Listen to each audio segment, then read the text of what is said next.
अस्सलाम वालेकुम दोस्तों, मैं हूँ आयशा। तो वाकई दोस्तों, बीजेपी के नेताओं ने देश भर में जो एकता का नारा लगाया है वो लगता है कामयाब हो गया है। और उसकी गवाह कनाडा से आई ये तस्वीरें हैं। यहाँ मौजूद लोगों ने ये बता दिया है कि अगर हिंदू बटा तो फिर वो कट जाएगा, और इसीलिए वो अब एक हो रहा है। और वो कनाडा में न सिर्फ खालिस्तानियों को मुर्दाबाद कह रहे हैं, बल्कि उन्हें उनके सामने गंदी गंदी गालियाँ भी दे रहे हैं। आज मैं आपको ये बताऊंगी कि भाईचारे का जो नारा प्रॉफिट मोहम्मद ने दिया था वो आज हिंदुओं ने अपना लिया है। और यही वजह है कि आज दुनिया में कहीं भी किसी भी मुल्क में अगर किसी हिंदू को ज़रा सी भी खरोश आती है या फिर उसके धार्मिक स्थल पर ज़रा सी भी उंगली उठाई जाती है तो हमारे देश के प्रधानमंत्री मिस्टर मोदी का खून खौलने लगता है।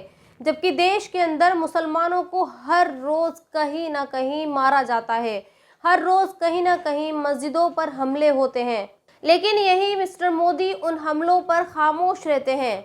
लेकिन उससे पहले आपसे एक छोटी सी रिक्वेस्ट है। एक्चुअली ये रिक्वेस्ट छोटी नहीं बल्कि मेरी ज़िंदगी और मेरा करियर है। मैं हर रोज़ रिसर्च करके और रिस्क लेकर आपके लिए ख़बरें लेकर आती हूँ, और यकीन मानिए ये ख़बरें ऐसी होती हैं जो दुनिया और हमारे देश के लोगों के इस्लामोफोबिया चेहरे को दिखाती हैं। ये बताती हैं कि हमारे देश और दुनिया में मुसलमानों के साथ क्या हो रहा है। बावजूद इसके मेरी इन खबरों पर वो रिस्पॉन्स नहीं मिलता जो मिलना चाहिए और जिसकी मैं हकदार हूँ। इसीलिए आज आपसे रिक्वेस्ट करती हूँ, प्लीज़ मेरे चैनल को देखें और दूसरे लोगों को मेरे वीडियोस फॉरवर्ड करिए। मैं इस बात को एक्सेप्ट करती हूँ कि जो खबरें देने और आपके सामने पेश करने का अंदाज़ रवीश, अभिशार और ध्रुव राठी यूट्यूबर्स का है, वो हो सकता है मेरा ना हो, लेकिन यकीन मानिए मेरी अपनी अलग यूएसपी है। मेरे खबरें बताने का अंदाज़ अलग है, इसीलिए मुझे आपके सपोर्ट की बहुत ज़रूरत है। प्लीज़ मुझे सपोर्ट करिए। हमारे देश में 25 करोड़ मुसलमान हैं। क्या इनमें से 0.1% भी मुझे सपोर्ट नहीं कर सकते? और ये मैं आपके लिए ही तो कर रही हूँ। और अगर आप ही मुझे सपोर्ट नहीं करेंगे तो फिर कौन करेगा? और दूसरी, बीजेपी की बहुत सारे लोग आज ये कह रहे हैं कि बटोगे तो कटोगे, जबकि उनकी आबादी इस देश में 81% है। बावजूद इसके बीजेपी हर रोज़ देश के हिंदुओं को ये समझा रही है कि जातियों में मत बटो, और अगर बटोगे तो फिर काटे जाओगे। लेकिन हम मुसलमान क्या कर रहे हैं? एक लड़की जो हिजाब में सरकार की नाराज़गी मोल लेकर आपके लिए खबरें लेकर आ रही है, आपके देश की मेजॉरिटी का आईना दिखा रही है, आप उसे ही सपोर्ट नहीं कर रहे, उसी के चैनल को नहीं देख रहे हैं। कनाडा में मंदिरों पर हमला होता है। इस हमले में ना तो जान का नुकसान होता है ना ही माल का। फिर भी हमारे देश के प्रधानमंत्री धमकी भरे लफ्ज़ों में ये कहते हैं कि कनाडा में हिंदुओं पर हमला बर्दाश्त नहीं किया जाएगा। और वो ये कहते हैं कि जिन लोगों ने हिंदुओं और मंदिरों पर हमला किया है वो लोग जल्दी से जल्द गिरफ्तार होने चाहिए। हमारे देश के विदेश मंत्री के अल्फाज भी कुछ ऐसे ही हैं, और यही वजह है कि आज कनाडा से इसी तरह की तस्वीरें सामने आ रही हैं। कनाडा में जितने भी हिंदू हैं या वहाँ हिंदू स्टूडेंट्स पढ़ रहे हैं वो सब के सब इकट्ठा हो जाते हैं और खालिस्तानियों के खिलाफ न सिर्फ नारेबाजी करते हैं बल्कि उन्हें गालियां भी देते हैं। आपको मैं ये गालियां नहीं सुना सकती, लेकिन हाँ, मैं अपने वीडियोस के डिस्क्रिप्शन में एक लिंक पोस्ट कर रही हूँ, और मैं ये चाहती हूँ कि आप उस लिंक पर क्लिक करें ताकि आपको ये पता चल सके कि जब बार बार ये कहा जाता है कि बटोगे तो कटोगे और एक रहोगे तो राज करोगे, उसका असर क्या होता है। लेकिन हमारे देश के मुस्लिम नेताओं ने कभी ये नहीं कहा, और शायद यही वजह है कि आज देश में जितने भी धार्मिक जुलूस या फिर धार्मिक यात्राएं निकाली जाती हैं उनकी शक्लो सूरत एक जैसी होती है। इसी तरह से हमारे देश की मेजॉरिटी मस्जिदों के सामने इकट्ठा होती है और हुड़दंग मचाती है, मुसलमानों को गालियां देती है, उन्हें ख़त्म करने की बात करती है। लेकिन हमारे देश के प्रधानमंत्री की ज़बान से ये नहीं निकलता कि ये लोग ऐसा क्यों करते हैं। मगर हाँ, कनाडा में हिंदू मंदिर पर अटैक होता है तो वो फ़ौरन इसकी मजम्मत करते हैं और वहाँ की सरकार से सख्त कार्रवाई करने की बात भी करते हैं। और वहाँ की सरकार भी वाकई बहुत शरीफ है। कल जब कनाडा में 2 मंदिरों पर अटैक की खबरें आईं तो देखिए कनाडा के प्रधानमंत्री जस्टिन ट्रूडो ने क्या कहा। आज वो मैं आपको पढ़कर बताती हूँ। The act of violence at the Hindu Sabha Mandir in Brampton today are unacceptable.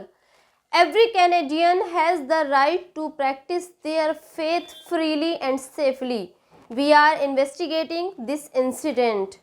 सोचिए कनाडा के प्रधानमंत्री को ये सब लिखने की क्या ज़रूरत थी। 2 अलग अलग कम्युनिटी के बीच रिलीजियस प्लेसेस को लेकर झगड़ा ही तो हुआ था, जिसमें ना कोई घायल हुआ और ना ही कोई कैजुअलिटी हुई।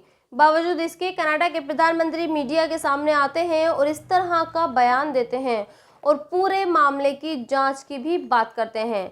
लेकिन क्या कभी आपने हमारे देश के प्रधानमंत्री को इस तरह की बातें करते हुए देखा है? क्या कभी आपने हमारे देश के प्रधानमंत्री को ये कहते हुए देखा है कि गाय के लिए किसी की जान नहीं लेनी चाहिए?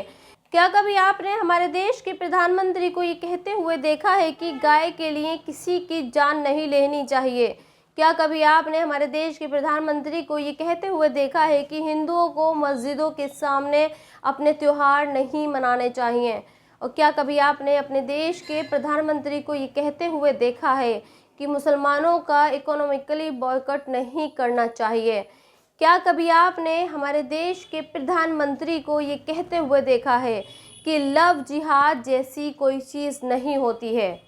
यकीनन नहीं देखा होगा, क्योंकि हमारे देश के प्रधानमंत्री सिर्फ हिंदुओं की ही बात करते हैं, क्योंकि इन्हें इस देश के मुसलमानों की ज़रूरत है ही नहीं।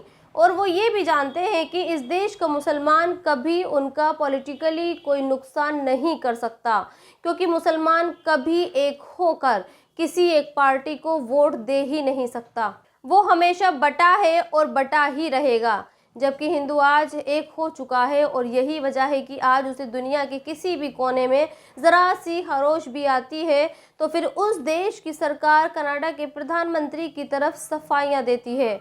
इसीलिए दोस्तों मैं फिर से आप लोगों से रिक्वेस्ट कर रही हूँ कि प्लीज़ मुझे सपोर्ट करिए, मेरे चैनल को सब्सक्राइब करिए। इसीलिए दोस्तों मैं फिर से आप लोगों से रिक्वेस्ट कर रही हूँ कि प्लीज़ मुझे सपोर्ट करिए, मेरे चैनल को सब्सक्राइब करिए और दूसरे लोगों को भी मेरे वीडियोस को फॉरवर्ड करिए, ताकि मेरे कुछ व्यूज़ बढ़ सकें और मुझे हौसला मिल सके। और अब मैं आपको अमेरिका के इलेक्शन से रिलेटेड कुछ चीज़ें बताने जा रही हूँ, और यकीन मानिए ये वो चीज़ें हैं जो आपको हमारे देश की मीडिया कभी नहीं बताएगी। दरअसल कल अमेरिका में चुनाव है। कल अमेरिका के लोग अगले प्रेसिडेंट के लिए वोटिंग करेंगे और उसके बाद अमेरिका का प्रेसिडेंट चुना जाएगा।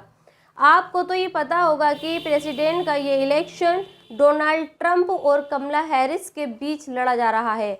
अमेरिका के लोगों को इन्हीं दोनों में से एक को प्रेसिडेंट चुनना है। लेकिन ये चुनाव कैसे होता है और वहाँ पर वोटिंग कैसे होती है, वो आज मैं आपको बता रही हूँ। दरअसल ये बड़ा दिलचस्प है कि हमारे देश में जिस बैलेट पेपर से इलेक्शन नहीं कराया जाता है, अमेरिका में उसी बैलेट पेपर से वोटिंग होती है। और इसीलिए अमेरिका के रिज़ल्ट बहुत देर से आते हैं। मिसाल के तौर पर अमेरिका में जो रिज़ल्ट आते हैं वो 2 तरीके से आते हैं। चूँकि अमेरिका के ज़्यादातर लोग बैलेट पेपर से वोटिंग करते हैं, लिहाजा इन वोटों को गिनने में अच्छा खासा समय लगता है। जैसे 2020 में हुआ था, 3 नवंबर को वोटिंग हुई थी और रिज़ल्ट 7 नवंबर को आया है। और इसकी एक वजह ये भी है कि अमेरिका में हर राज्य का काउंटिंग करने का अपना तरीका होता है।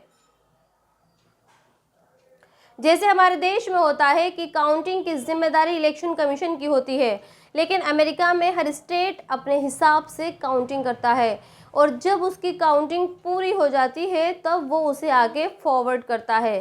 कहने का मतलब यह है कि जो अमेरिका हमसे टेक्नोलॉजी के मामले में सैकड़ों साल आगे है, वो भी बैलेट पेपर पर वोटिंग करता है और हम ईवीएम से करवाते हैं, क्योंकि अमेरिका ये जानता है कि वहाँ के लोग जिसे चुनना चाहते हैं वही प्रेसिडेंट बने।